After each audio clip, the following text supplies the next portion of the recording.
Hello, Kate here. This episode of the Book Club Review is sponsored by Serious Readers, makers of seriously good reading lamps. If you're a regular listener to the pod, you'll know by now how I feel about these lamps. But if you haven't heard me talk about them already, Serious Readers make reading lights that feature daylight wavelength technology, which replicates the daylight spectrum. I love these lamps. I have one for my desk and one by my bed. They're elegantly designed and easy to use, and I'm slightly obsessed with them. Why is that, you might ask? Well, it's hard to define why I love them so much, except to say that they feel like exactly what my eyes need. I find it easier to focus, I get more reading done, and my eyes don't get tired. And if you're a busy reader like me, that's a complete blessing.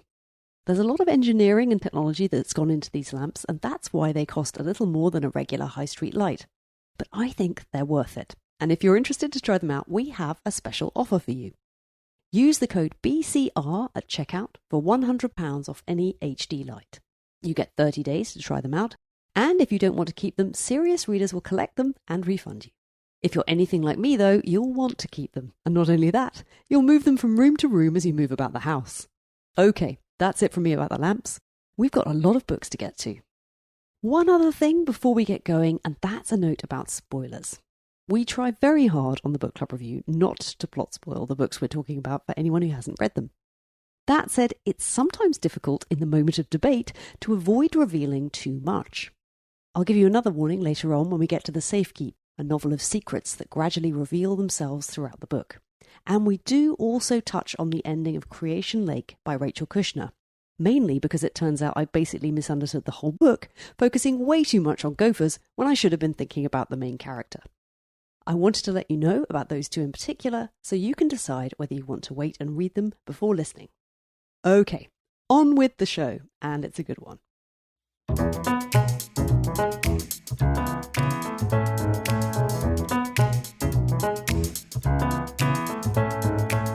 Hello and welcome to the Book Club Review. I'm Laura. I'm Kate, and this is the podcast about book clubs and the books that get people talking.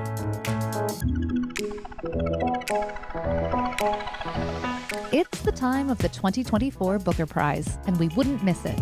The Booker judges have worked hard to get through over 150 submitted books to a long list of 12, and then a short list of 6, at which point we come in to read, discuss, and debate them. It's hard to think of another prize that so reliably throws up brilliant book club reads that might dazzle or exasperate, but always offer plenty of fuel for debate. The Booker Prize is awarded annually for the best sustained work of fiction written in English and published in the UK or Ireland. Since the prize was opened up to authors outside the Commonwealth in 2015, the pool of eligible writers has grown, leading to an interesting international shortlist this year.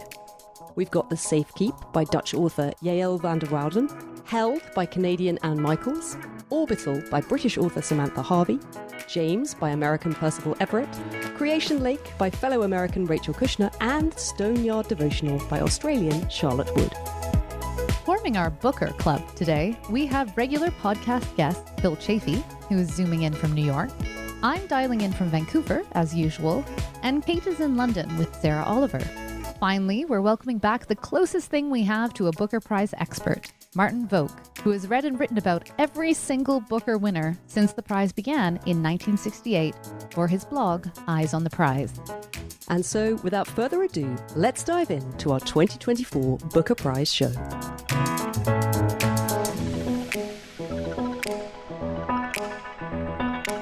Martin, Sarah, Phil, welcome. Thanks so much for joining Laura and me for what feels as much a part of my year these days as Halloween or Christmas, the Booker Prize. I have a tendency to grumble and procrastinate like anything at so much required reading all in one go, particularly 6 novels on the trot, which I would never normally do. But then I basically do ride the satisfaction of feeling culturally on top of things for months to come. Martin, having read every Booker Prize winner, I imagine you have a lifetime pass to this sort of feeling. And you followed other prizes like the Women's Prize on your blog. I'm curious to know whether you ever read anything trashy, and if so, what it might be. Do I ever read anything trashy? Do music biographies count? That's kind of my guilty pleasure, I guess. Is that trash? Not really. Well, and also I should qualify, because I it sort of sounds, what's the word, qualitative, doesn't it? Trashy, like somehow that is a slur, which I don't see it as that at all. I mean in the sense of something lightweight, disposable, throwaway, as opposed to these kind of quite hefty books Commercial, that we've been dealing with. bestseller. Yeah, exactly. It's all good. Holiday reads. I just pick the lightest thing on answer's the no. latest prize shortlist that I'm reading and try and get through it. I have read trash, but not for some time now. I've become a bit addicted to this process of staying up to date with various prizes and all that sort of stuff. Strategic. This is very interesting. I think this is probably what happens to you when you read every single Booker winner. I in think so succession. too. Phil, when I wanted to do a little minisode for the Patreon on Nobel winners, you were my first choice, as I thought there was a good chance you'd have read most of them. But do you kick back and indulge in a crowd-pleasing bestseller every once in a while? And if so, what's the last one that you read? Oh my gosh, what is the last trashy book I read? They fell out of your head. Come back to me. I'm going to have to think what that is. We know what mine is. I've been reading everything other than the Booker Prize lists. That's what inspired this round of questioning, because I know that you've been offsetting your Booker reads with a fantasy hit on the side. Do you want to tell the listeners about it? Oh, well, I've been reading Gideon the Ninth by Tamsyn Muir. The quote on the front says, "Lesbian necromancers explore a gothic palace in space." Yes. And it's really fun and quite well written and very funny. I also read A Lady's Guide to Scandal, Sophie Irwin's second Georgette Hare wannabe novel, which was not good. Wouldn't recommend that. I know Gideon the Ninth is good because you flagged it up and I duly downloaded it and have been inhaling it on the Kindle. My nighttime reading is always something very trashy, so I read a chapter of it. And I just finished the most recent Ruth Ware book. Have you read any of her? Ruth Ware, never heard of her. Really? Mm-mm. She's like a huge bestseller, particularly in the UK. And she writes these thrillery things, a lot of Agatha Christie mystery type things. This most recent one is called One Perfect Couple. The premise is this like reality show of these couples that go on to this deserted island in Indonesia, and then there's a big storm and turns into this Lord of the Flies situation with lots of fun backstory and stuff. That was what was putting me to sleep for a couple That does weeks. sound really good. And Sarah, you helpfully posted a poll on our WhatsApp group listing all the Booker reads so that I could keep track of who of us had read what. And it was only when I looked back at it some weeks later that I noticed that you'd included We Solve Murders by Richard Osman. Have you tackled it or any other crime fiction along the way? No, I just included that because the Booker shortlist was helpfully displayed in the Waterstones window. And for some reason, someone had put We Solve Murders above it, like it was part of the seventh. Why not? The S Club 7. And yeah. Richard Osman, who is tall. Yeah, he's tall. You could easily just stretch out a hand and pop his book on top of a display. As for me, diversionary tactics from reading my Booker books have included taking up Latin on Duolingo and joining an academic library where I sit surrounded by books in Japanese in an effort to escape potential distractions. But here we all are. A quick word about the judges, which this year are chaired by artist, master potter and author Edmund de Waal, whose fine book, The Hare with Amber Eyes, is generally acknowledged to be a book club classic. You'll find many pleasing things on the Booker Prize website, one of which is tips from the Booker judges on how to read more, because of course they would know. Author of The Confessions of Franny Langton, Sarah Collins, says it helps to stick to a disciplined reading schedule, treating it like work to be done at appointed times and giving it priority in the diary. Fellow author Yaeun Lee takes a more academic view, saying, I have always advocated for slow and steady reading. I don't suppose we live in a busier time than people in the past, but we live in a time with many more distractions. For readers who want to fit more reading into their lives, perhaps, she suggests, set up a reading corner, where screens of any kind, phones and tablets and computers, are not allowed. Guardian fiction editor Justine Jordan suggests putting your phone in a different room and to replace scrolling with a book when editing, commuting, or being stood up on dates.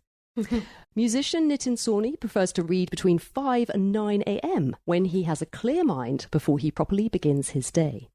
And Edmund de Waal says to make sure you carry a book with you everywhere. And to find a book buddy. Talking about books is a generative act, he says. It makes reading more a natural part of everyday life. I have gathered my book buddies. Let's get to it, shall we?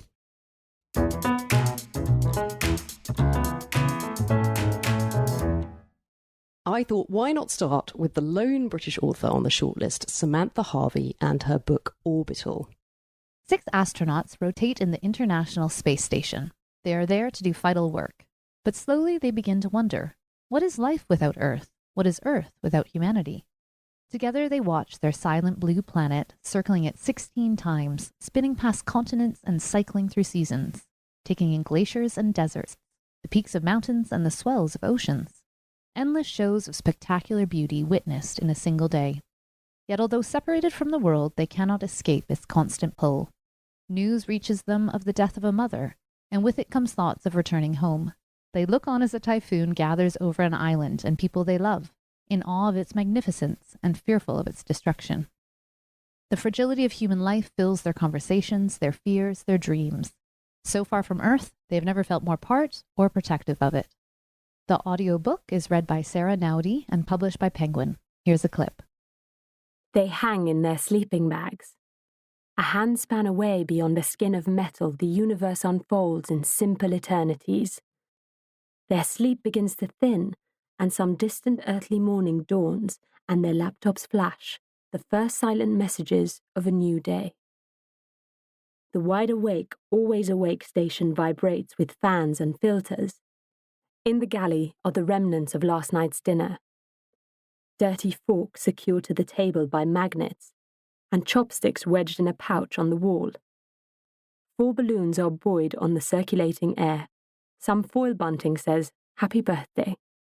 It was nobody's birthday, but it was a celebration, and it was all they had. There's a smear of chocolate on a pair of scissors, and a small felt moon on a piece of string, tied to the handles of the foldable table. Outside, the earth reels away in a mass of moonglow, peeling backward as they forge towards its edgeless edge. The tufts of cloud across the Pacific brighten the nocturnal ocean to cobalt.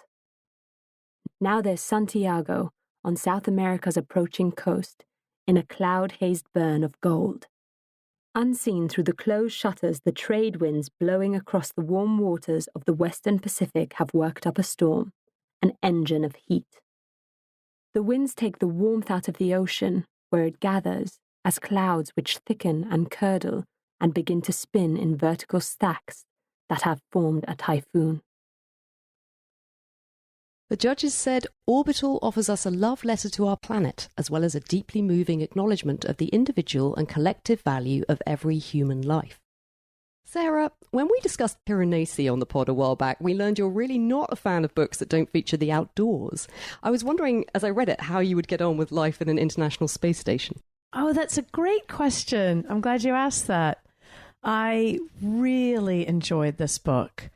It was clear to me that the person who wrote it loves the Earth. I really felt on board in a majestic way. I found myself, and I'd never done this before, like looking up where the International Space Station is and when's it going to pass over. But the thing that I most loved about it was this, it's a short book. It's just all yin and yang. And I really liked the meditation of it. It was just a pocket gem, I think. I did feel outside. It's a good point, isn't it? Because it starts with a map. Oh, the map's so good. At the beginning of the book, which shows the transit of the space station as it crisscrosses the Earth on its succeeding orbits. And one of the things I love was when I first looked at this map, it didn't really make much sense to me. I looked at it, processed what it was, but it didn't mean anything to me. And I loved when I finished the book and I turned back to it, it made perfect sense because you almost... Oh, I used it all the time. It was like a family tree. Like I was like, oh, they're on 5. Oh, they're descending 5th. Okay, I know where they're going to go. Okay, I can't wait to hear about this. Oh, that's so... I didn't think of doing that. Oh, wow. Every time. Yeah. And when I first opened it, it made no sense. Yeah. And I could not. I was like, they can't cross the Earth 16 times in a day. That's not possible. And then now I understand that they do. Zip, zip. They're going super fast. Martin, how did you feel about this one? I've got nothing but admiration for it. I think it's an incredibly well-constructed piece of writing. You reminded me of the map there. I'd completely forgotten about it. I can understand using that as a guide. It's very well done. It does that in a kind of an unobtrusive way as well. You don't feel the labour of something overwrought and overstructured. So I think that was great. I think it's beautifully written. It is awe-inspiring in probably the truest sense. Yet somehow it wasn't my favourite thing on there. I was kind of wanting it to go somewhere a little bit more than it did. And then I think writing about it on my blog, I realised that I probably shouldn't have expected a book called Orbital to go anywhere other than round in circles. And that's fine. I didn't feel like it progressed that much, but it was a very nice journey while it did. I thought it was interesting on the very engaging and sort of comprehensive, all the information that they pulled together for the Booker website. They had a quote from Samantha Harvey saying what she had been thinking, what she had intended when she wrote the book. And she said, "I wanted to write about our human occupation of low Earth orbit for the last quarter of a century, not as sci-fi, but as realism. Could I evoke the beauty of that vantage point with the care of a nature writer? Could I write about amazement? Could I pull off a sort of space pastoral? These were the challenges I set myself." She did that. You think? What about you, Phil? You're nodding. Yeah, I think she was very successful. I thought this was an absolutely gorgeous book. I fully agree with Sarah. My big takeaway is, yes, you don't come to something at the end. You are just still rotating at the end. But the things that have resonated with me are these two set pieces within, which are meditations on images. And the first is this Velázquez painting, Las Meninas, which is very famous for being this painting of the Spanish princess in the 17th century. But then Velázquez is in the painting as the painter, as are the king and queen watching. I had to, I'm sure all of us did, go and look at this painting during this section. I did, yes. I like to think... I knew the painting, but I could say it again. I knew the painting. I didn't have to look it up. But it was just like, she fits that in with the broader meditations of the astronauts. And there's another similar meditation about this photograph by Michael Collins, the astronaut in 1969, of Buzz Aldrin and Neil Armstrong with the Earth in the background. Those particular passages have really stuck with me, and they were so pleasurable to read. And a book like this, where it's just gorgeous words, can sometimes be so ephemeral, it floats away as I finish, but that was not the case of this one. One of the things I thought when I was reading it was what a good book club read it would make, because it's pleasingly short, and yet it feels quite remarkable and unique in lots of ways. It's not really quite like anything else I've read. And I think you could dig into a lot of things, like this perspective that she's offering, this point of view from the astronauts, and also, as she says, the sense of amazement and awe and wonder. And it gives this way of looking at the world and the planet that's not a perspective any of us really get to have, because none of us are going into space, right? But through this book and the magic of this book, I think we get to experience that a little bit. Laura, what did you think? I haven't finished it because I only started it a day or two ago. And I do think it is one of those books that you need to be in the right mindset for, because it is quite slow and contemplative, and there's no plot pulling you forward, unlike some of the other books nothing happens, does it? List. No, nothing really happens. But Phil is right that there are these moments, mine is different than yours, but that you remember, and there's a musing around the obvious, but this idea that we are alone in this universe, and we'd like to pretend we're not alone in this universe, but this is all we have. And then just by a funny coincidence, I saw a post, I think it was on Instagram or LinkedIn today, and the headline on it was a picture of Mars, and it just said, "Mars sucks." I didn't read the caption, but I filled it in my head, which would just be like, Mars sucks. It's cold. Why are we obsessed with going to Mars rather than being obsessed with protecting this beautiful jewel of a planet we have? So much more important to our existence. There is that message embedded in this book. I felt like she had really dialed that back. It's the obvious thread that you feel in the background the whole time, and yet there's only a couple of points where she really touches on it explicitly, and the rest of the time I felt it leaves you to fill in that for yourself. It's not didactic. She's not really laboring that point, and I liked that restraint. I think my only feeling was it was very detached. You're up there, you're floating around with the astronauts, you're looking down at the globe, it's passing beneath you, you're experiencing this view of the world, and it's all very dreamlike. And I suppose I just, from a Booker shortlisted book, maybe because of last year, where they were all so pointed and obvious. Yes, I just felt I wouldn't have minded it if there had been slightly more to this. What is the message of this book? It's there, but she's not really saying, which I suppose also is why it makes quite a good discussion. I think that's why I like it. I think that's why it worked for me. Yeah, it's funny. I wonder if it had been a bit more pointed, whether almost that would have tipped it more over into a winning spot.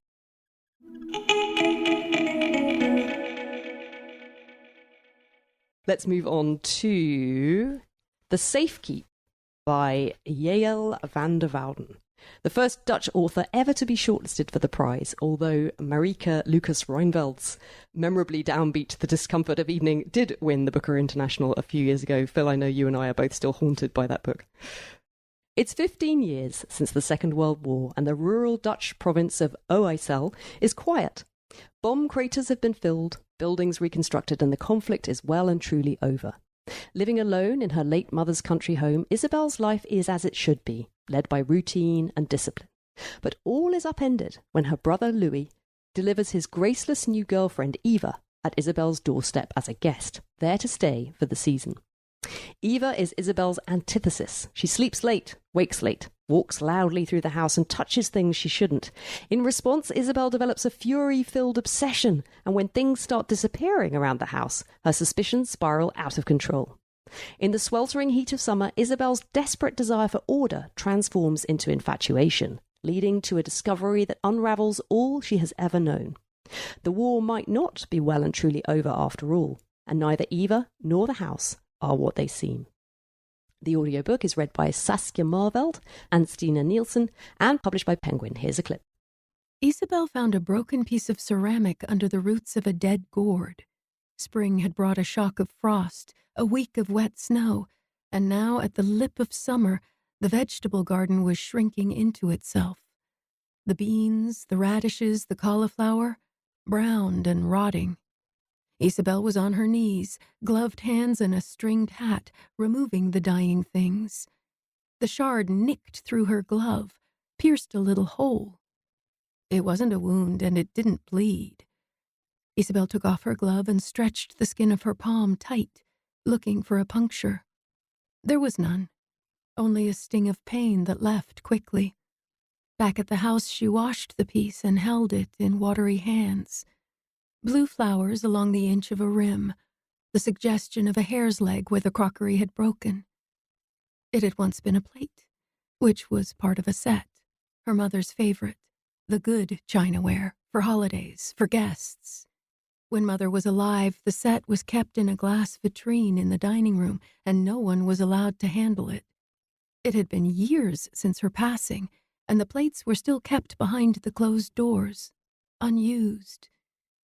On the rare occasion when Isabel's brothers visited, Isabel would set the table using everyday plates, and Hendrik would try to pry open the vitrine and say, Isa, come now.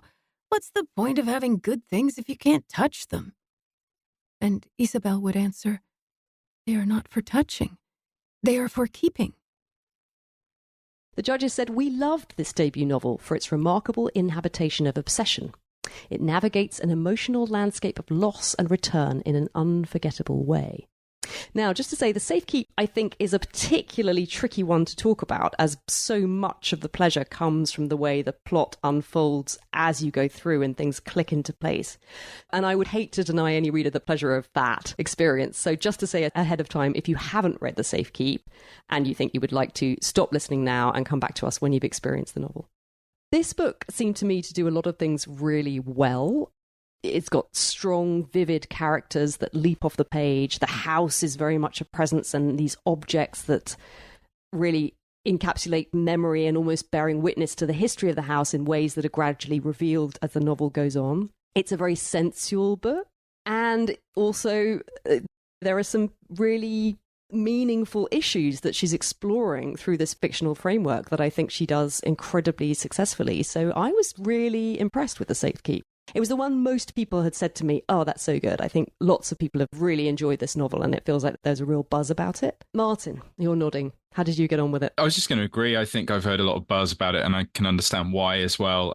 There's been quite a lot of talk this year among the judges about awarding something that's going to be popular and is going to resonate with the widest audience possible. And I think this is probably going to tick all the boxes there. It's almost... I don't know if it's almost too obvious a winner from the bunch, but let's not go there yet. It's just got a lot going for it, hasn't it? It's got a gripping plot. It's extremely readable. little twists that some of us will get, some of us won't get. I never get twists, which is why I didn't. Great characters, big themes, and it's got some sexy bits in it, which is very unusual for a Booker shortlisted book. So maybe that's the secret sauce for this one. I don't know. I would just using you, but there's a lot of sexy bits in this book. And my book club read this, Phil's in my book club. And I said this at the time, but I feel like the mainstream romance trend has crossed over to the Booker because it is very sexy and very explicit. And as Phil said, quite fun. I think it's really well done, but there's still a lot. I would be disappointed if this won. I think it's a good read. I would recommend it to people, but it's a debut novel. How it ends, this tying up of loose ends, felt naive and not realistic. And I am glad it's on the list, but I don't think it holds up to the craft of the other authors. Yeah, that's a very interesting point. The way she wraps it up was the one point at which I slightly raised my eyebrows, and everything had been so carefully constructed with so much thought and care and nuance. And then suddenly it felt just a slight step too far into what I was prepared to believe that these characters would do and how they would feel in the way that they acted. That was very convenient for the plot, but didn't quite fit to me with the emotional truth of those characters as she had built them up. It is a very sexy novel, isn't it, for the Booker Prize? And one of the themes that's running through it is homosexuality. The main character's brother is in a relationship with a man, and clearly that's quite difficult. It's not something that he's able to be completely open about. And you see him kind of struggling with that as the novel goes on. And then between the main two characters, this relationship develops. And all I thought the writing about sex was very nicely done. I just thought it was quite detailed and there was a lot of it. There were points where I was like, I don't need to know that much about this position or that position. I get the idea. So I did have that thought. Sarah, how about you? You're no prude. Come on.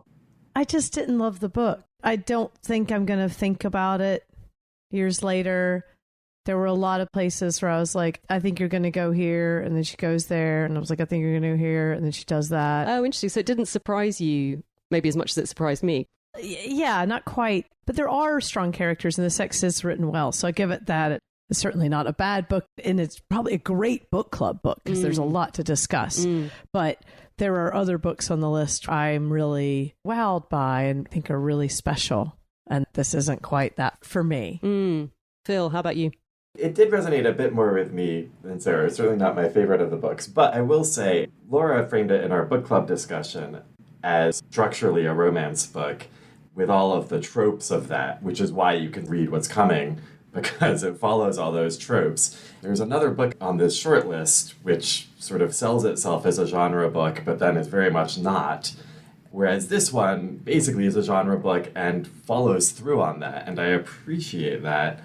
I thought it was evocative, I thought the characters were three-dimensional, and it was fun. I'm wondering if the fact that I don't read romance or much genre fiction is why I was a little bit more excited by it. It felt like a nice deviation from a lot of the reading that I do. I thought it was a lot of fun. I do agree with Laura that I thought the ending didn't sit right with me either. But other than that, a fun book. I can see why it's popular. Yeah, I think the one thing, it's hard for us to talk about because, again, it taps into spoiling elements of the plot. But the one thing I think I really was impressed by was the way that actually you've just articulated for me. I hadn't quite thought that through.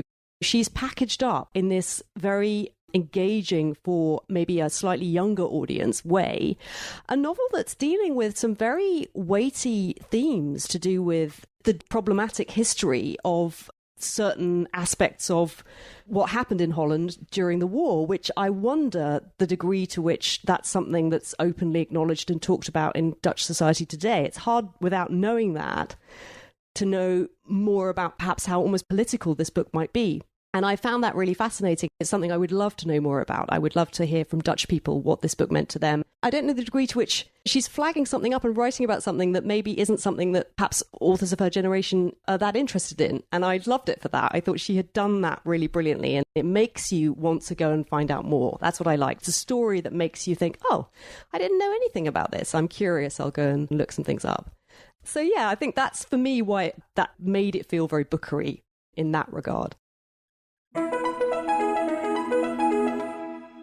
All right, we must move on. For a complete change of scene, although I think Phil was alluding to this just now, we turn to Rachel Kushner's Creation Lake. A woman is caught in the crossfire between the past and the future in this part spy novel, part profound treatise on human history.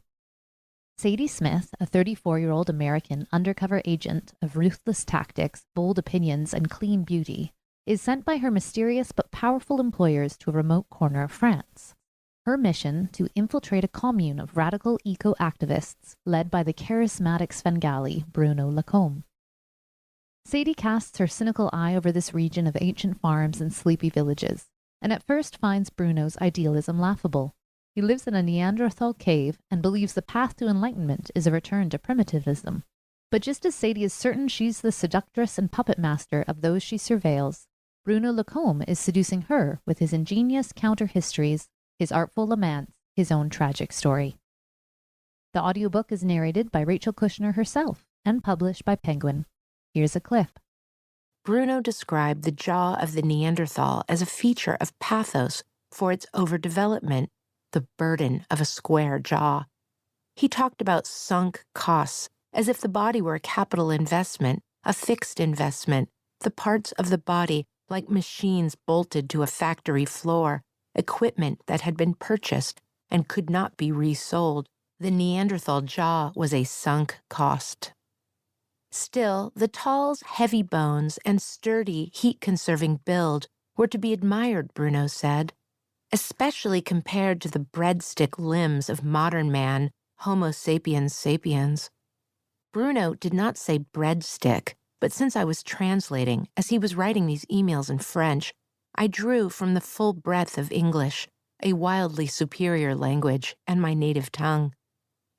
The talls survived cold very well, he said, if not the eons, or so the story about them goes, a story that we must complicate, he said, if we are to know the truth about the ancient past, if we are to glimpse the truth about this world now and how to live in it, how to occupy the present, and where to go tomorrow.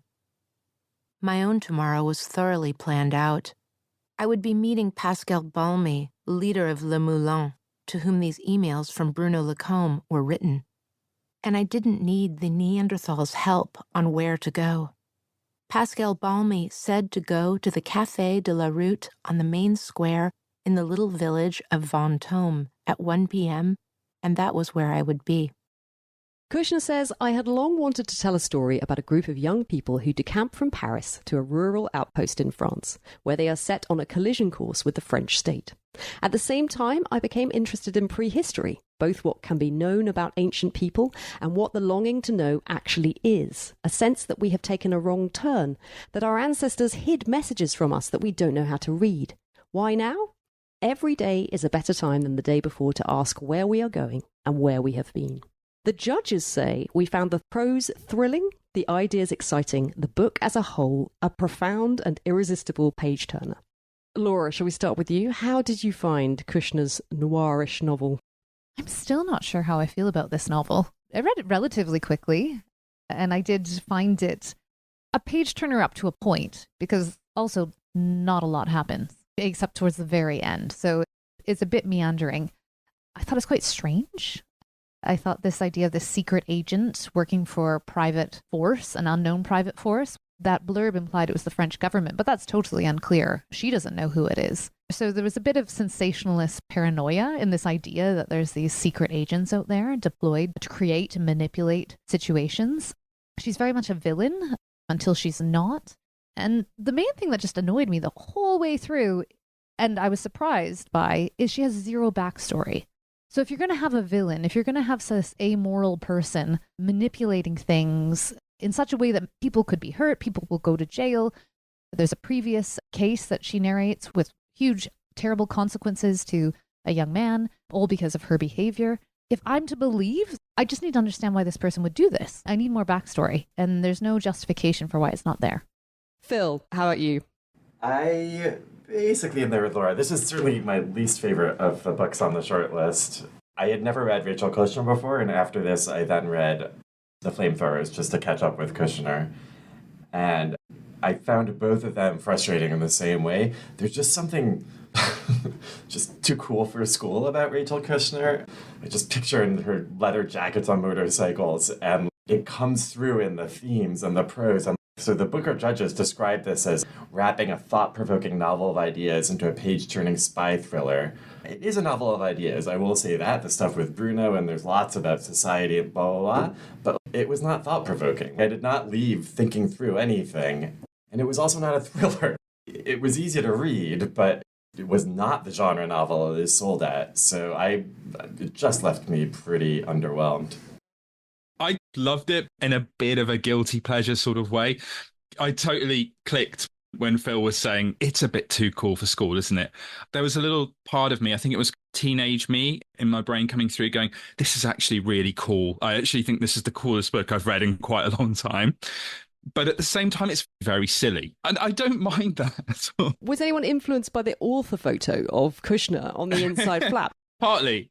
We're all used to author photos, and the cover. They're usually like slightly earnest looking. The cover's incredibly cool as well. Like, no, it's not her. She's there in an off-the-shoulder dress with her sunglasses on, looking impossibly cool. That is the one takeaway from that image. But anyway, sorry, Master. It ticked a lot of boxes for me in me regressing to being a teenager or a 20-something, in the sense that she's an avowed fan of Don DeLillo, and that shines through in here.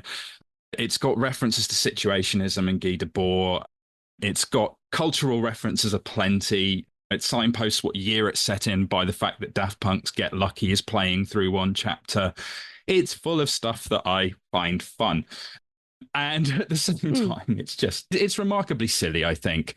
I enjoy the amoral, nihilistic blankness of the lead character. I feel like I haven't read a good character like that in a while. I was almost slightly disappointed when that unraveled a little bit at the end and we realised that there was a little bit more to her than that. Give away too many spoilers. But I don't know. I love that it's on here. I don't for a minute think it's going to win, which probably means it will. But I love that it's here. I definitely didn't hate it. And I went and bought the Mars Room because I hadn't read any Kushner either. I haven't read it yet, but I'm excited. I feel like I need to go next so that I can give Sarah the opportunity to rebut this. But I just thought, what is this book doing on this shortlist? I couldn't have been more astonished. I wanted to like it. I, too, was completely dazzled by incredibly cool Rachel Kushner's author photo. I thought, wow, she looks amazing. And then I started reading it openly enough. And yeah, this mysterious, as you say, Nora, amoral, but actually very strong. It's always cool reading about a woman who is in control, and this character really is. She's got all the angles covered. She knows in advance what she's doing. She's playing everybody and reading every situation with all these different levels. And it's fun as the reader to follow that perspective with her. But the writing, I feel like this is one of those times when I'm going to read something out and Phil's going to look at me and say, I think that's perfectly fine. But I just got to page 13. She's driving to this house where she's going to be staying. It says, there was no sign, no gate, no mailbox indicating I'd reached Lucien's family estate, just a narrow tunnel into the woods. As I turned up it, a large rust-brown raptor sailed low between trees in the half-lit under canopy. I sensed it was accustomed to having this place to itself. Get used to me, I thought, at it. And I just thought, what? I'm sorry. And again, Phil's giving me that look like, that's fine. What's your problem with this? But that's a really clunky sentence that I just was really like, this is just, ugh. You spent so many pages wading through all this detail about the landscape and the caves and the limestone and the history and the Neanderthals and the Homo erectus and the Homo sapiens. Like, she read Sapiens by Yuval Noah Harari, got slightly carried away, as we all did, by how interesting and exciting human history really is. And then somehow it got digested through this weird French filter into this novel. And then she's walking through the woods at one point. This is the other page I folded the corner. Can I just say, I quite liked that it was set in France. Like, that was just a real streak where I was like, well, I'll go back there. This is a great place to be. And Beautiful when she landscape. says in the quote I pulled, I had long wanted to tell a story about a group of young people who decamp from Paris to a rural outpost in France.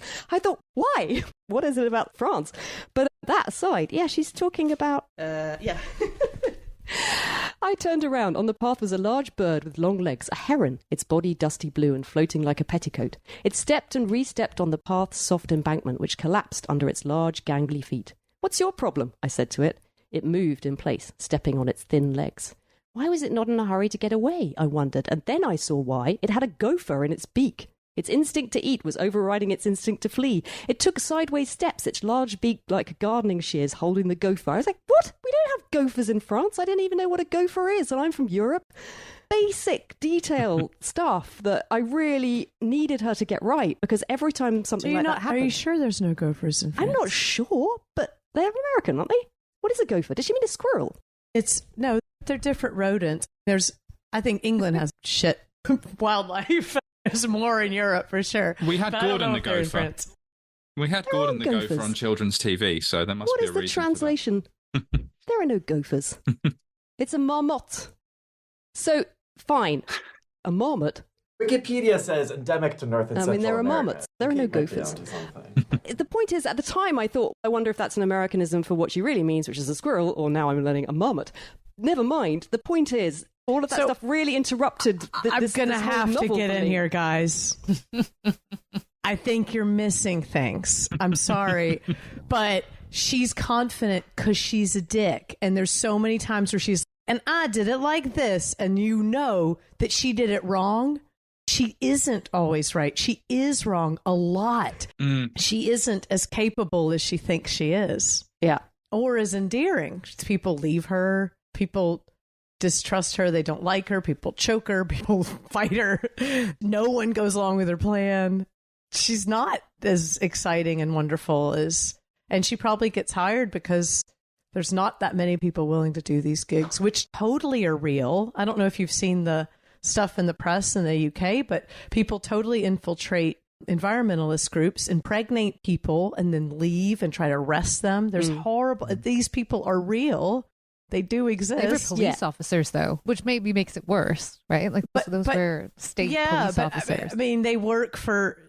It reminded me in Pieces of Burnham Wood. He's getting all this crazy work done by clandestine agencies, military, people thinking there's a military operation. It's not. It's just a billionaire, whatever they want to do. I don't know. I really loved... I'm the only one. I loved it. And I've read her other stuff, and I love it, too. I love Mars Room and... What's the Flamethrowers? She is quite a masculine writer. She's tough.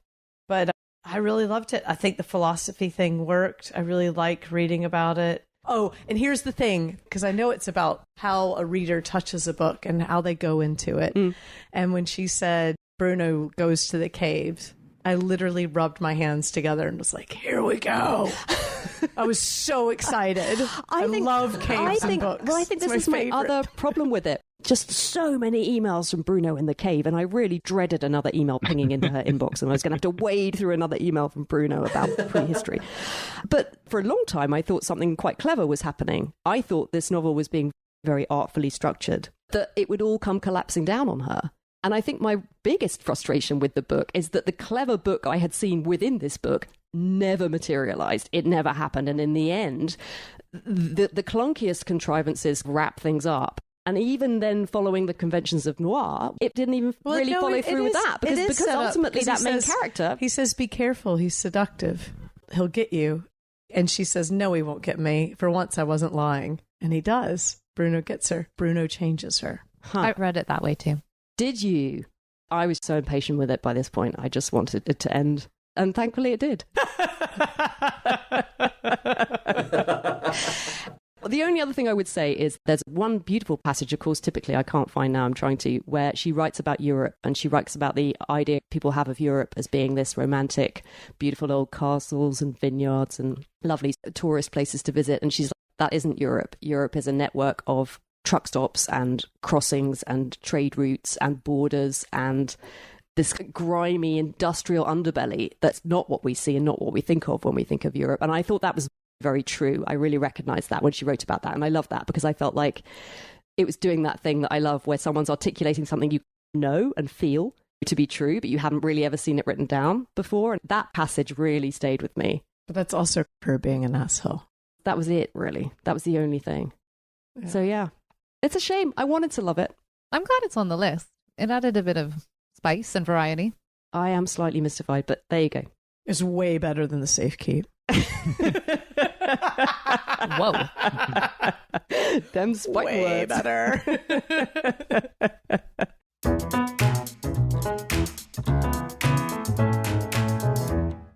We shall see. let us move on to Australia for Charlotte Wood's novel Stoneyard Devotional. Burnt out and in need of retreat, a middle-aged woman leaves Sydney to return to the place she grew up, taking refuge in a small religious community hidden away on the stark plains of New South Wales.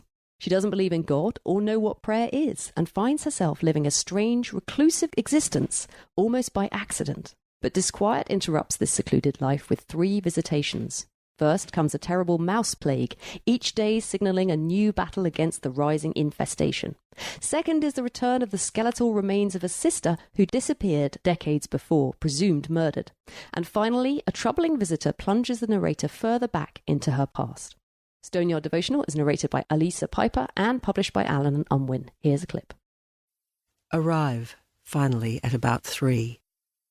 The place has the feel of a 1970s health resort or eco-commune, but is not welcoming. Signs on fences or stuck on little posts by driveways. No entry. No parking. A place of industry, not recreation. I park in a nondescript spot near a fence and sit in the quiet car. On the way here, I stopped in the town and visited my parents' graves for the first time in 35 years. It took some time for me to find them in what is called the Lawn Cemetery, the newer part, fenced off. Why? From the original town graveyard, with its crooked rows of tilting white headstones and crosses. That old part is overlooked by enormous black pine trees. Ravens and cockatoos scream from their high branches. The Lawn Cemetery, by contrast, is a dull, flat expanse, filled with gently curved rows of low, ugly headstones of identical dimensions. Neater, I suppose. But why should a cemetery be neat? There is no lawn, just dusty, dead grass. Charlotte Wood said, Stoneyard Devotional grew from elements of my own life and childhood, merging with an entirely invented story about an enclosed religious community. Writing it during pandemic lockdowns, followed by a serious illness, and the way these twin upheavals demolished so many of our consoling certainties, gave me an urgent instinct to shed anything inessential in my work. I wanted nothing trivial, nothing insincere in this book. And I wanted to try to master what Saul Bellow called stillness in the midst of chaos, risking a tonal restraint and depth that at the same time, I hope, simmers with energy. Apparently the judges were thrilled and chilled by Stoneyard Devotional. I'm not quite sure why they were chilled. I think a lot of this has to do with your feelings about mice. Martin, how did you get on with the nuns and the mice plague? Nuns and the mice. Yeah, I get what she's saying about the book there. It is incredibly realised, minimally constructed, very understated, which I like. I like that style of writing a lot. I felt it suffered by comparison a little bit to some of the other books on the list. It's a list with quite a few loud books in various ways that have either got really strong points or there's some very interesting things going on. We just talked about 2, I think, of the more talkable books. And this one felt very quiet by comparison. And I think that's obviously deliberate. I did enjoy reading it. I had a very pleasant time reading it, but I don't think it's one that I'd go back to. I wasn't excited to read more of her books. I don't know, really. I thought the mice were probably the most exciting part of things. They kept you figuring out what was going on and how they were dealing with mice, and you've got things going on in the background that are slowing down the progress of the mice clearing, and that's quite interesting. But yeah, I'm struggling a bit more with this one. Phil, how about you? I loved this one. It was absolutely one of my favorites. I thought it was, unlike Kushner, an actual novel of ideas, which really did dive into these ideas. Nothing much does happen. There is the mice, and the mice are a metaphor for global warming. As the climate there shifts, there's these mice who used to never be a problem, just flooding everywhere. And there's also the pandemic. But there's also this, I would say almost, there's a lot with her childhood, but one of the biggest personalities in this is this roving celebrity nun who she was actually in school with as a kid, named Helen Perry. And as a kid, Helen Perry came from this very broken home and was bullied basically by the other kids, including the narrator. And there's a lot of fascinating stuff about their back and forth. both as children and then as adults. And just so much about regret and guilt and ethics. And I think of all of these novels, just this had the most ideas and it was really rich. Kate, you're a big fan of nuns and convents, right? Can't get enough of nuns, and I have no problems. I grew up on a farm. I've got no problems whatsoever with mice, so none of that bothered me. This was the first one that I read, so it's really lovely hearing you talking about it. It's bringing it all back to me, because I didn't think, although I enjoyed it very much at the time, I was conscious that in the succeeding weeks, not that much has stayed with me. I think what I did love was, I think she had really succeeded in this very pared back writing that really then was exposing something true and very powerful at the heart of this. And there were really beautifully tender moments as well, like the main character's recollections of her mother's garden, the way her mother was very connected to organic gardening and nurturing in a way that now is almost very fashionable to think that way, but at the time was pioneering in the community that they lived in. But for the mother was just a way of life. And I loved that. And clearly I think that felt very much like Charlotte Wood writing about her own mother. I heard a talk she gave where she was talking about things that she wanted to write about, and her mother was one of them. And so I love that all of that is encapsulated in this book.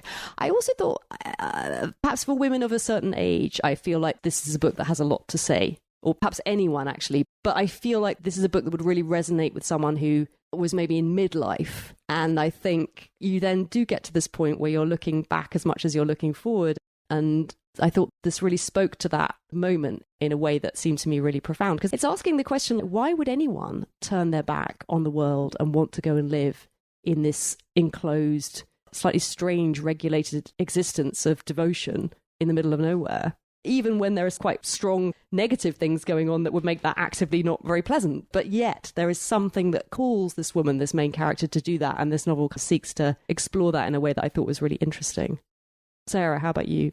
I made the mistake of listening to this. I usually read books, but I listened to this one and I just wasn't feeling it. And I went on to other books. I started this list a bit late. And so I just stopped.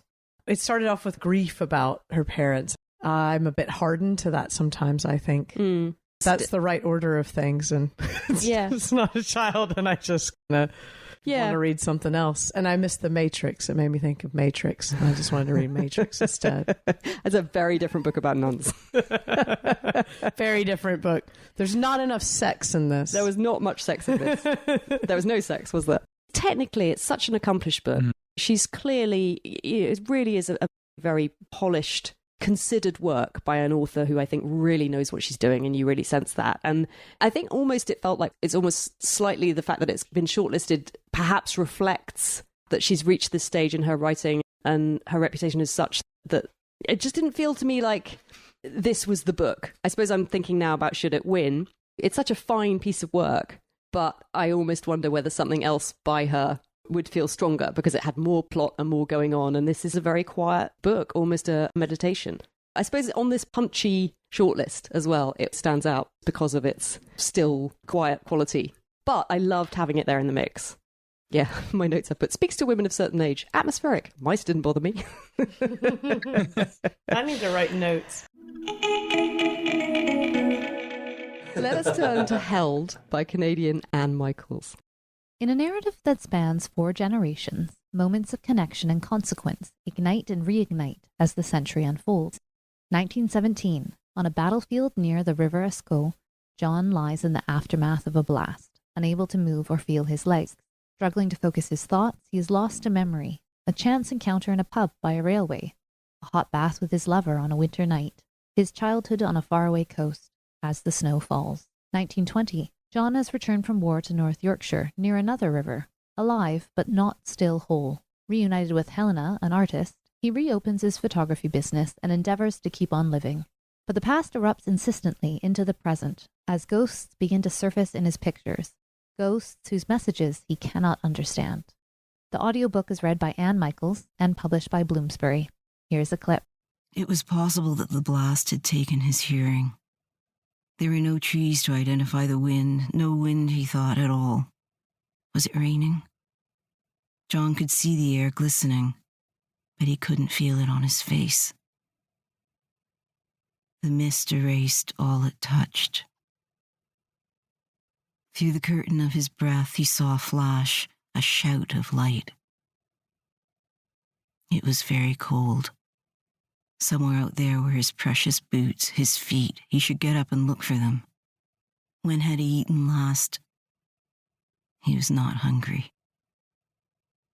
Memory seeping. The snow fell night and day into the night again. Silent streets, impossible to drive. They decided they would walk to each other across the city and meet in the middle. The sky, even at 10 o'clock at night, was porcelain, a pale solid from which the snow detached and fell. The cold was cleansing, a benediction. They would each leave at the same time and keep to their route. They would keep walking until they found each other. In the distance, in the heavy snowfall, John saw fragments of her, elliptic, stroboscopic, Helena's dark hat, her gloves. Anne Michaels said, every day writing this book, I asked myself, in these urgent times, what voice might be small enough to be heard? What do we need now? We measure history by events and actions, but this book wants to assert a different measure for history, the real and powerful effect of our inner lives, what we believe, what we value, what we love, what we aspire to. Again and again, in different ways, Held asks what forces bring us to a present moment. These forces, from particle physics to evolution, to revolution, to hauntings, to hope, to a gesture, to an error, to empathy, to desire. This is Held's investigation, and the ways we choose and all the ways beyond our choosing, and all the ways love continues its work long past the span of a life. The judges said the first few pages of this brief kaleidoscopic novel from the author of Fugitive Pieces may seem forbidding, yet every member of the judging panel was transported by this book. Michaels connects the fragments of her story through theme and image rather than character and chronology, intense moments surrounded by great gaps of space and time. Appropriately, for a novel about consciousness, it seems to alter and expand your state of mind. Reading it is a unique experience. Phil and Martin, you read this one with me. Not that I didn't enjoy it, but I was rather baffled by it. It seemed to me a set of short stories rather than a novel. And the interconnections weren't in any way obvious to me. And I took to the internet and I found a Guardian review from critic Alice Jolly, who writes, "We are asked to let go of traditional narrative structures and surrender to a looser architecture that is held together by association and recurring motifs. As one of Michael's characters puts it, the elusiveness of the form is the form. Techniques of narrative layering are employed with great skill as themes echo and return." Martin, how did you feel about all of this? I had some more constructive thoughts, but that quote that you pulled out there, it's full of bits and pieces of self-referential stuff like that. There's a section where someone talks about history is made of fragments, and somebody else says, oh, I like stories that begin in the middle, and all this kind of stuff. And it's quite knowing. What I was going to say is it's very much a poet's novel, isn't it? It's very clear, like Fugitive Pieces, that Anne Michaels is an incredible poet who can construct these interconnected narratives over the span of, albeit a short novel, but over a novel that I think if you do have the patience, which I don't, to reread these books many times, are going to be so rich and so full of interesting layers and connections and images that I think, again, Are they though? I don't know. Like I say, I will never know. The book of judges will know because they'll have read it at least 3 times. So they will get a full sense of this. I don't think the average reader will do that. One thing I would say about it on the positive side is I didn't agree with the fact that it starts difficult. I thought it started brilliantly. I thought the first 2 sections of this really had me gripped. The part in the trenches. Hard agree. And then the part that becomes almost this kind of Victorian Gothic of the photographer with images of dead people appearing. At the end of that section, I was on the edge of my seat. Give me more of this. Yeah. And then we got no more of that whatsoever, except in the most elusive sense. So I think I'd read and not really got on with Fugitive Pieces, and I was so excited that I was going to enjoy this one so much more that it then just fell apart a little bit for me. It was just a little bit too self-consciously structured and a little bit too fragmentary. I think I basically agree with all of that. I found it is a poet's novel. It's almost just poetry and not a novel. It is absolutely gorgeous, and it would really bear up to multiple readings, and each time would get richer. There's so many parts where you're just, oh my God, that is stunning, gorgeous prose. But there is something, I mean, I don't think it's particularly, I forget the quote you read about from the judges, Kate, but something about the narrative skill. She really buries who you're talking. You're very confused a lot of the time. Who is this about? Who is talking? How is this random person related to someone else? And there's something about the prose being so gorgeous and so uniform that sort of flattens both the narrative and flattens characters to the extent I had that exact feeling. Those two first sections did stick out to me, and I basically don't remember the rest. I think it does hold up just sitting there reading on a beautiful prose level, but as a novel, I'm not sure it's there.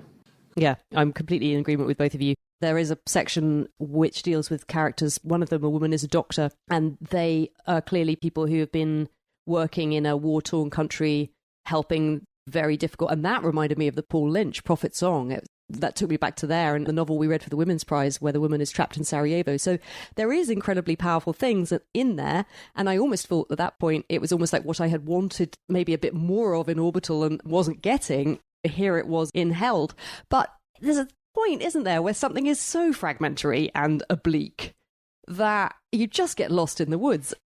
And I agree totally. I have many pages where I've folded corners because they're so exquisitely beautiful. And I also thought, I think certain people will find there is something incredibly consoling in this book that I think if you needed that, it would mean a lot to you. I think there are passages here that will mean so much to people who need to read those passages. It's one of those books.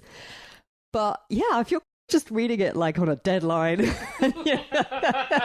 you're not going to read it 3 times. You're really trying to evaluate it. It's a tricky one. And once again, I found myself slightly surprised to find it on the list. Perhaps it's because by this point, they're all just so dazed with so many words that they've read and all these narratives they've had to follow, that something like this, which just offers you a little thing here and little thing here, and maybe they're connected, but you don't have to worry about it. It's fine. Maybe that just seemed like a warm bath to the judges. I don't know. Your point, Kate, about the prose is there for the people. Like, if you are struggling with trauma or grief, so many of these things, I'm going to keep it on my bookshelf, and if I ever give a speech at a funeral or something, there's great things to read from there. Should be on the cover. Perfect for funerals. Phil Chafee, the book club review. But yeah, it's not to diminish it. Again, the writing is, as we've all said, it's exquisite, but it feels like a slightly quixotic choice. And yet, also, I think, just another one where I think, good book club read, you will enjoy getting your teeth into Held and trying to figure it out. All right. Last but not least, we come to James by Percival Everett. A profound meditation on identity, belonging, and the sacrifices we make to protect the ones we love, which reimagines Adventures of Huckleberry Finn. 1861, the Mississippi River. When the enslaved Jim overhears that he's about to be sold to a new owner in New Orleans and separated from his wife and daughter forever, he decides to hide on nearby Jackson's Island until he can formulate a plan. Meanwhile, Huck Finn has faked his own death to escape his violent father, who recently returned to town. Thus begins a dangerous and transcendent journey by raft along the Mississippi River toward the elusive promise of free states and beyond. As James and Huck begin to navigate the treacherous waters, each bend in the river holds the promise of both salvation and demise. With rumours of a brewing war, James must face the burden he carries, the family he is desperate to protect, and the constant lie he must live, and together, the unlikely pair must face the most dangerous odyssey of them all. The audiobook is read by Dominic Hoffman and published by Penguin. Here's a clip.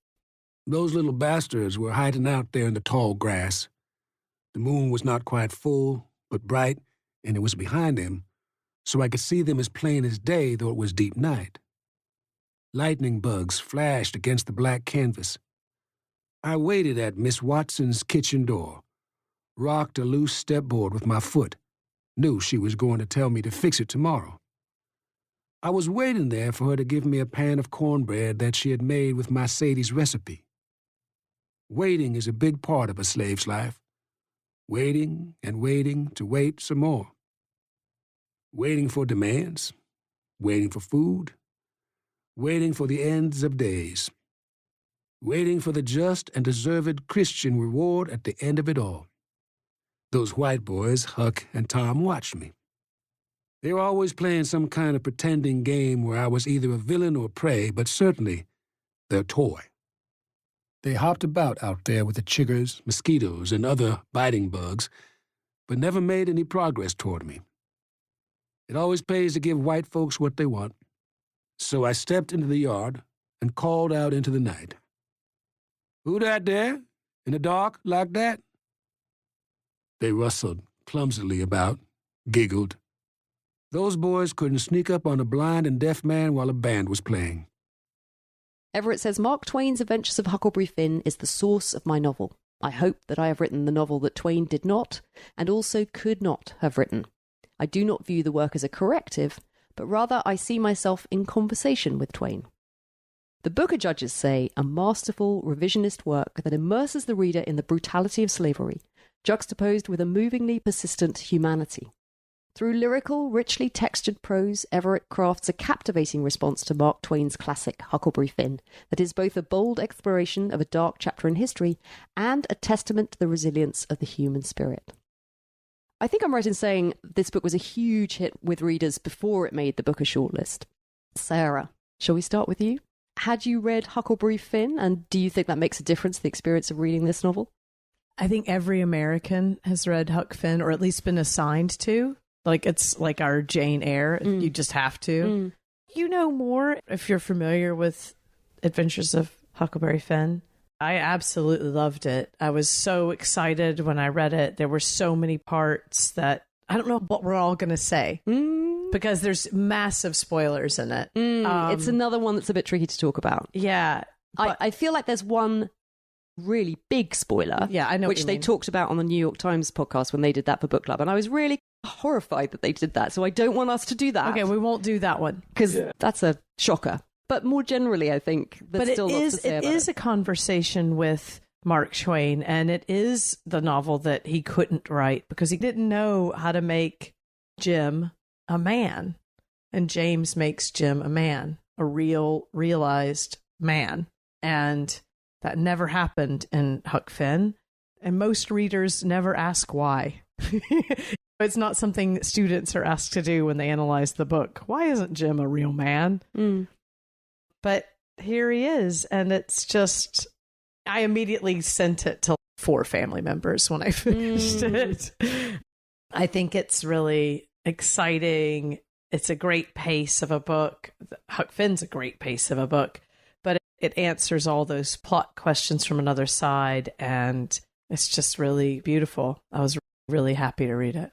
I hadn't read Huckleberry Finn, but like many people my age, when we were growing up, and we only had 4 channels, and only 2 of them showed children's programs, there was a TV series of Huckleberry Finn that I actually looked up and found out was Canadian. Yeah, I think I watched that.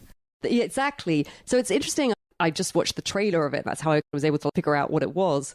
So my memory of the story comes from that. And in that, my memory is that Jim he's a plot point. He feels like a device to move things along. Huck is very much the center of the story. Yeah. And Jim is just there to get Huck from A to B. But this obviously completely inverts that. And James is very much the center. Phil, the other American here, do you have the same response to Sarah? I read Huckleberry Finn in high school, as Sarah said. Just about every American was assigned. But then I also reread it. Oh, did you? Very cool. Phil's elite. Which I highly recommend. I think it... it does, because you get the conversation in a really powerful way, and you see where James is omitting things, where James is changing things. I certainly agree. In Huckleberry Finn, James is called N-word Jim, and that's very hard for modern ears, but also his characterization. I think he's a bit more than a plot point, but yes, he's not fully human. He's 3-dimensional, but he's also slightly dumb, and Percival Everett has a great explanation as to why James presents himself that way, which is a matter of defense as a slave. I thought this was great. I also thought tonally, it's obviously very dark stuff, American slavery, but as with Twain, he tackles this very dark subject, and there's lots of entertaining stuff in this book. So the tone is preserved while Everett does interact much more with what slavery actually was. Yeah, I remember this from when we did the trees. Everett is a laugh out loud writer if he wants to. So many times laughing out loud. Yeah, absolutely. And also, I think the other thing to say about this is just what a fantastic page turn it is. It's thrilling. You're really pulled through by this incredibly propulsive plot, and you're so invested in these characters, you really care about what's going to happen next. Martin, how was it for you? Oh, I loved it, yeah. Since coming across Everett belatedly on the shortlist a few years ago for the trees, I've been trying to read a little bit more of his stuff. I read this back in about January, I think, so some of it's faded a little bit from my memory now as a pre-release. I was super excited about. I loved it. My knowledge of the source material is pretty flimsy. I think I read bits and pieces when I was a kid, but it's a long time ago. It was him in his usual form and covering all the same ground, but attaching it to this great American novel of the modern day structure.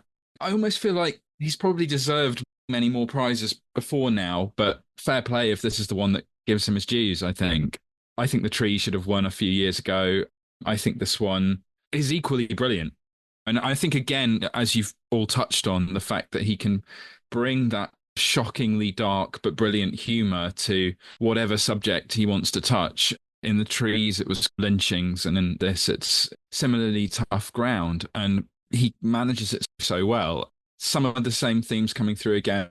The section where James joins the band of travelling minstrels, I don't know how that connects, if at all, with the source material, but I thought that was astonishingly brilliantly done, and I don't think anyone else could write a section like that. He's coming back to some of his key themes from other books, from the notion of race as performance. It's astonishing stuff, and I almost feel like it's hard to say anything fresh about this because it's been so well talked about this year. But it's a brilliant book, and it'd be a massively deserving winner. Yeah, looking at the front of this, I've just counted 30 books that Everett has previously written. He's so prolific because he's not that old. It's basically a book a year type career, right? Must be something like that. But again, it just feels like this is an extremely good writer who absolutely feels at the top of their game. And I suppose the ambition of taking on this absolute classic of American literature, taking that swing, and I think totally making it, right? Yeah, it's ambitious and it works. It reminded me, because I'd recently read Demon Copperhead, right? Which is also like, well, that's a retelling. But this is more ambitious because it's the other telling. Yes. It's narrated by another character, same time, same setting. Yeah. I loved Demon Copperhead, but this left me with more, and it was exciting. It does have classic written all over it. You just hope now that kids will be assigned to read them both together. Yeah. And that would become the American curriculum. Maybe that's optimistic, but that's what you hope. And this book would hold up to that. It feels like a classic. I found it devastating. I read about 50% in a sprint and then stopped reading it until last night when I was feeling a bit guilty and was like, I should probably finish it. And it is exceptional. I knew it was, but it is hard reading. And also it's a constant chase. And I find that quite anxiety inducing. And then this didn't annoy me, but it is quite episodic. And it's a complement to what is, I think, right, essentially a children's novel. So Phil is nodding his head, but it has this sort of like pace to it, an episodic nature. Things keep happening. Maybe it's in more of a 19th century convention. In one paragraph at one point, there's always mishaps with steamships, but this is one of the earlier ones. And everything happens, I don't know, it would just happen very quickly. And it was all action. So it didn't feel necessarily believable. It doesn't feel like it's meant to be faithful to reality, which isn't defaulted. It just felt a response that was perfectly done and very moving. And as ever, just very upsetting. Yeah, it's all in there. So many layers. Trying quite hard to find something to critique. All I could come up with was the map at the beginning. The orbital map's way better. Oh, I didn't get a map. The hardback UK edition comes with this map, but the thing is, it's quite a simple line drawing. And the problem is, actually, slightly as with Orbital, when Sarah was talking about how she had referred back to the map, my knowledge of the geography of the Mississippi is practically non-existent. So I needed to know. It's important. You need to know where they are and which side of the Mississippi they're on, and whether they're in the free state or whether they're in one of the slave states. And this map is useless. It did not help with that at all. But really, none of that can be placed at Everett's door. That's the publishers. It's a very nice map, don't get me wrong, but it's just, I really wanted something more specific and less abstract to help me chart the journey that they go on in this book. The only other thing is, I think the reason Everett didn't win for the trees was the ending, which I remember well, being somewhat confounding. And I also thought, I watched the film of American Fiction, which is the film of his book Erasure, and I was very curious to see what happened in the end of that one. When it got there, I was like, the movie producers took the ending that Everett had written and thought, nope, we're not going to do that. And they gave it their own one, which I thought was interesting. And when it got to the end of James, I was really like, what's he going to do? And when it got there, I felt a bit like, oh. What? I was like, oh, you nailed it. What did you think? I love the ending. I just thought it trailed off a bit. That's all I thought. But at the time also, I questioned my reaction, and I think I was mainly just sad because it had finished and I just wasn't ready to leave it. I actually think it was that, but I do think Everett and endings. I agree with you about the trees. I think this is a better book than the trees. Yes. I read this first, and then I read the trees, and I was like, oh, I like the trees. I read bits out loud and laughed all the time, but this is a better book. Yeah. This is a really good book. Then, what are we saying? Do we think this is the one that should win? I would have said this or Creation Lake.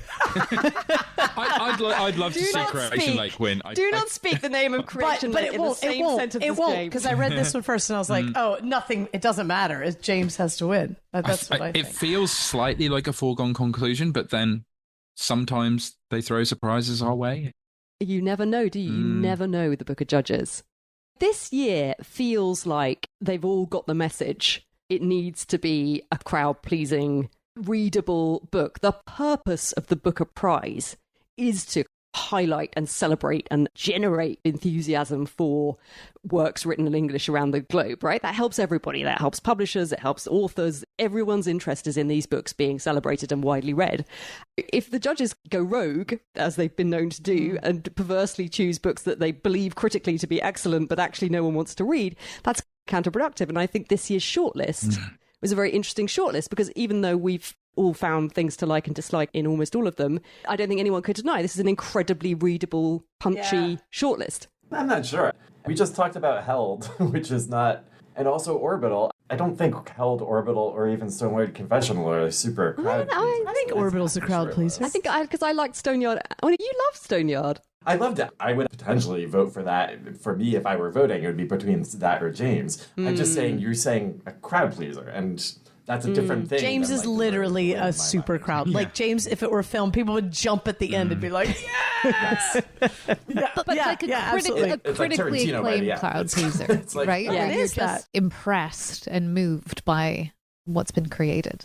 Yeah. The only one I wondered about is The Safekeep, just because that feels like such a classic Booker book. If it were to win over James, exactly, I'd throw up in my mouth. Yeah. I mean, on last year's list, I would actually have thought it would be quite a strong contender, but on this year's list, I think that's, the thing is... And she has so many more books to write, you know what I mean? Yeah. Percival Everett is at like the top of his game, 20-30 books into his career. That's her first novel. I do slightly agree, She's though. Still got a lot to learn. There's an outside chance for The Safekeep, I think. I wouldn't hate it, but it's going to be an odd choice if anything other than James gets it. But I think The Safekeep is an option. Part of me can see Orbital being a left field choice as well. I could see that. Which I do think, I think is an odd populist option as well. It's definitely not a conventional populist easy read novel, but I think it's got a lot in there that will tick a lot of people's boxes. But you know why as well? It's because when the juries are split and two of them are arguing vociferously for one and the other three want another one and they can't agree, then they end up compromising on something. And when you need to compromise on something, then Orbital's your book. Because everyone can find things to love about Orbital. I wonder. I hope we're not going to have another year of us all howling at the... It's James. Last year was very frustrating. It's going to be James. It was, wasn't it? No one wants to go through that again. You mentioned Demon Copperhead before, and it feels like it's as nailed on as that one was for the Women's Prize that year. Why that didn't make the Booker, I've no idea. But yeah, that's a weird one. Yeah, let's see. I was thinking about this. I read a bunch of the long lists that didn't make it, And if we're doing woulda, should have been a contender, I think My Friends, the Hisham Matar book, is so good. It's also about spies and stuff, but in my mind, you just blew Rachel Kushner out of the water, and so much more interesting and serious and real characters. And I loved that so much. I was gutted it wasn't on there. It's probably, sorry to James, it's probably my favourite book of the year by some What distance. is it again? My Friends. He wrote, I'm not going to go there, he wrote 2 other books, titles of which I can't remember, but they were good. Excellent. One about Sienna. Hopefully. And then the one that he got famous for, what the hell that was called. But anyway, I read You'll both of remember them. it on the next quiz. Yeah, he is good. He wrote The Return, I think, a memoir. The Return, there you go, thank you. He's Libyan, but he also had a previous novel also about Libyans, but this one's very political. It should have been on this list. It was a real shock, I agree. Well, no matter which wins, I think one thing we can agree, and I hope listeners certainly will agree, is that they've all made excellent, entertaining, enlightening books to discuss. And I can't think of 4 people I would rather discuss them with than the people I have gathered here today. So thank you all so much for joining me. And I may come back to you for a reaction once we find out which book is going to win. I also want to say that I feel like the Booker Prize redeemed itself this year. I felt like last year it went off the rails. And I don't want to speak too soon because we have to see who wins. But I feel like it was a great long list, a good short list, and lots for everyone to get their teeth into. Yeah, that's the thing. Totally. You never know what you're going to get, which is, I think, what keeps it interesting and what keeps me coming back to it year after year in a way that other prizes don't quite surprise me the same way. But I love the Booker for that. Its unpredictability is its strength. But I agree, this year is a standout year, I think.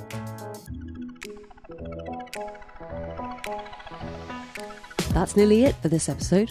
You'll find all the books mentioned in the show notes. It has been a while between podcasts, and you might have been wondering why we've been so quiet. The answer is that it's all kicking off on our Patreon account, with weekly minisodes from me, featuring Laura's reading updates and chats with friends of the pod. Listen in as Phil and I try to understand the somewhat shadowy process of choosing a Nobel Prize for Literature winner, and we pick out some of our favourites from the past. Or hear from Anna of Australian podcast Books on the Go on the year she stopped buying new books to focus on getting through her TBR. You can hear more from Martin on that Hisham Matar book that he loved from the Booker longlist, and get more of a sense of the books Laura and I are reading from week to week. How much will all this extra bookish listening set you back? It's less than the price of a pumpkin spice latte. At the higher tier, you can also join in the podcast book club and come and talk books with me in person at the end of every month over Zoom. Find the link in the show notes or head to the subscribe tab at thebookclubreview.co.uk to find the various ways you can support the show and access all this lovely extra stuff. Next up on the main feed, we've got a non-fiction November special featuring a book both Phil and I loved and couldn't stop talking about, Carmageddon by Daniel Knowles. We're using this as a jumping off point for the non-fiction reads that change the way you see the world. That's out in a couple of weeks. Until then, come find the Book Club Review on Instagram and Threads at Book Club Review Podcast. And if you have time and can rate and review the show in your podcast app, we love it when you do that. It helps other listeners find us. But for now, thanks for listening and happy book clubbing.